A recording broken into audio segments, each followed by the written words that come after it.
Finally 18 वर्ष पर RCB trophy नहीं गला जेतेबेले आपणक समस्त हृदय सहित आपणकर समस्त आग्रह सहित किछि चाहती सेतेबेले समग्र ब्रह्मांड तारा पवन समयर प्रत्येक मुहूर्त सही गंतव्यस्थली को आपणक पाखकू आनिबा पई षडयंत्र करिथाए।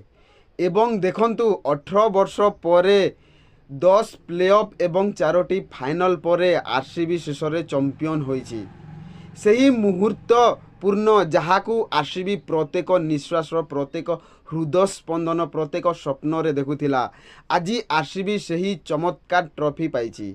2008 मसीह रे आरंभ होइथिबा ए चलित वर्ष संपूर्ण होइछि एवं एही वर्ष आरसीबी खोला खोली भावरे कहूछि जे लहरों से डरकर मौका पार नहीं होता, लहरों से डरकर नौका पार नहीं होता, कोशिश करने वालों का कभी हार नहीं होता।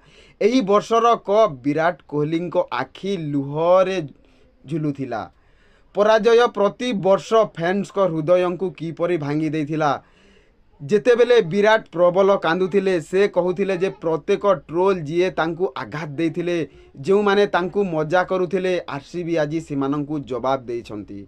आरसीबी को प्रेम विश्वास रे एक उदाहरण दिया जायछि जे आरसीबी केबे भी पराजय ग्रहण करंती नाही।